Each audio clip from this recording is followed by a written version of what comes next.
जय श्री राम भक्तों, राम राम। आज मैं आपको बताऊंगा शक्ति को अपने शरीर पर बुलाने का एकदम आसान और सरल तरीका।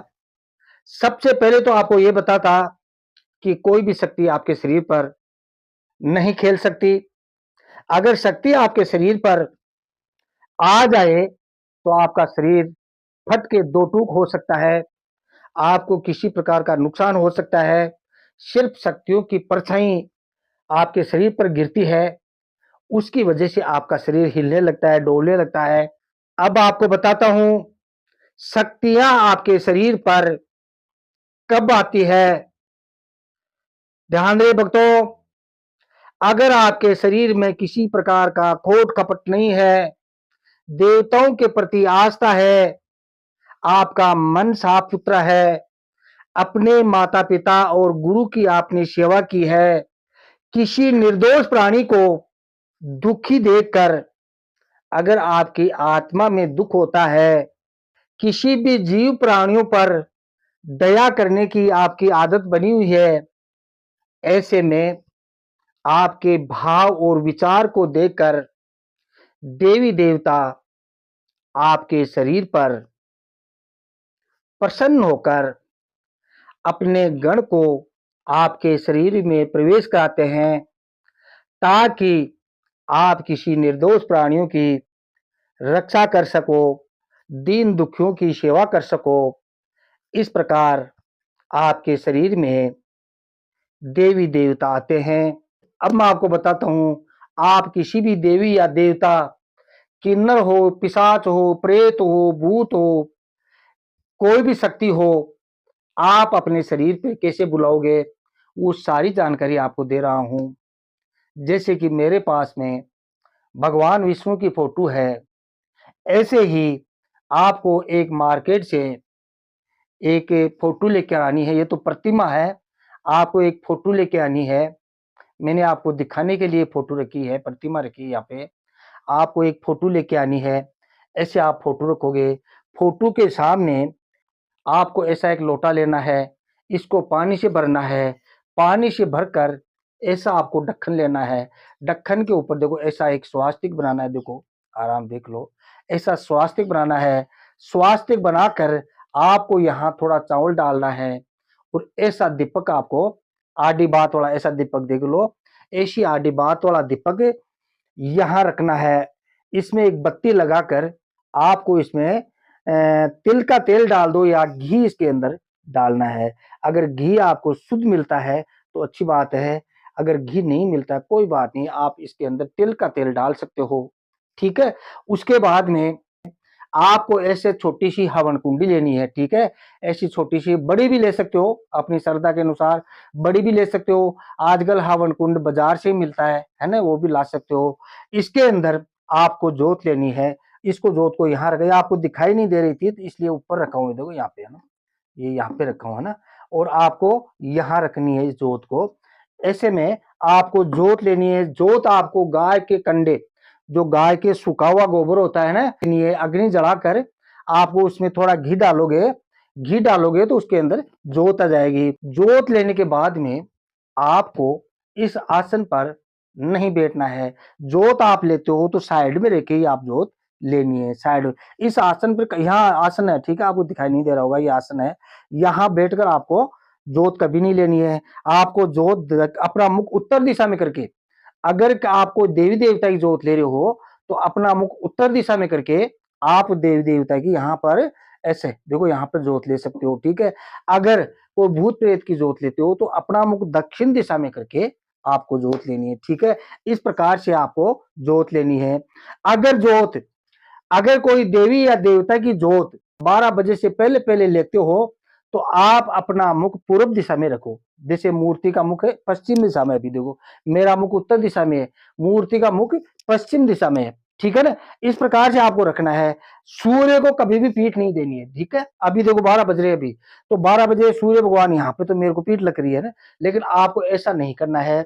अगर जोत अगर 12 बजे से पहले पहले रखते हो, 1 बजे तक मान लो, 1 बजे तक, 2 बजे तक अगर जोत लेते हो, 2 बजे तक भी अगर आप जोत लेते हो तो अपना मुख पूर्व दिशा में रखे और 2 बजे बाद में किसी परिस्थिति में अगर जोत लेते हो तो अपना मुख हमेशा पश्चिम दिशा में रखे। इस प्रकार से किसी भी देवी या देवता की जोत लेनी चाहिए। ये बात आपको समझ आ गई? अगर कोई बात नहीं समझ आए आप मेरे से बात कर सकते हो। अगर आप दिन में बात करते हो तो आपको करना क्या होगा, प्ले स्टोर पर जाकर, ठीक है, प्ले स्टोर पर जाकर कालमी फोर एक एप्लीकेशन आती है, उसको डाउनलोड करना है। इस एप्लीकेशन में मेरा नाम है सियाराम बाबा, ठीक है, सियाराम बाबा के नाम से मेरी आईडी को सर्च करोगे तो मेरी फोटो सामने आएगी। इस एप्लीकेशन में हल्का सा आपको थोड़ा सा चार्ज देना पड़ सकता है अगर दिन में बात करते हो तो। रात्रि में बात अगर करते हो, मान लो ये बात आपको नहीं समझ आ रही है, ऐसा नहीं कर सकते, तो रात में फोन करो। हो सकता है आपका भाग्य रात को फोन लग जाए। भाग्यशाली आदमी का ही रात को फोन लगता है, क्योंकि 2-3 हजार फोन आते हैं, उनमें से जो भाग्यशाली आदमी होता है उसका ही फोन मेरे पास आता है। ये जोत वाली बात तो आपको समझ आ गई। जोत आपको कैसे लेनी है वो सब तरीका मैंने बता दिया है। जोत आने के बाद में आपको इस आसन पर कभी भी नहीं बैठना है, ठीक है, इस आसन पर आपको कभी भी नहीं बैठना है। जैसे पीछे स्क्रीन जो चल रहा है ना पीछे, है ना, इस प्रकार से इस पोजीशन में आपको यहां बैठना है, आसन को छोड़कर थोड़ी दूरी पर। ध्यान रहे भक्तों, वही भगत इस कार्य में सफल हो सकता है जिसने या तो किसी देवी देवता की सिद्धि की है, ठीक है, बात पहले से जो भी शक्ति आप बुला रहे हो उसकी उसके आपके पास सिद्धि है, या वो शक्ति आपके अंदर आना चाहती है। हो सकता है आपकी शक्ति को कोई बंधन लगा हुआ हो, इस कारण से आपके शरीर में प्रवेश नहीं कर रही है। अगर जैसे मैंने बताया इसी पोजीशन में आप वहां बैठकर अपना जो इष्ट होता है, जो आपने जहां यहाँ पे आपने फोटो रखी, आपका जो भी इष्ट है उस इष्ट की आपको यह फोटो रखी है। इस जोत के अंदर आपको अपना जो भी इष्ट यहाँ जो फोटो रखी है इस जोत के अंदर देखना है, और जो मैं मंत्र बता रहा हूं इस मंत्र का जो पीछे चल रही इस पोजीशन में आपको जाप करना है, और इस जोत के अंदर आपको देखते ही रहना है। मुझे ज्यादा नहीं देखना पड़ेगा, 5 से 10 मिनट देखना पड़ेगा। आपके अंदर वो शक्ति प्रवेश करी जाएगी। जैसे ही शक्ति प्रवेश करेगी आप यहाँ अपने आप ही आके बैठ जाओगे, ठीक है ना।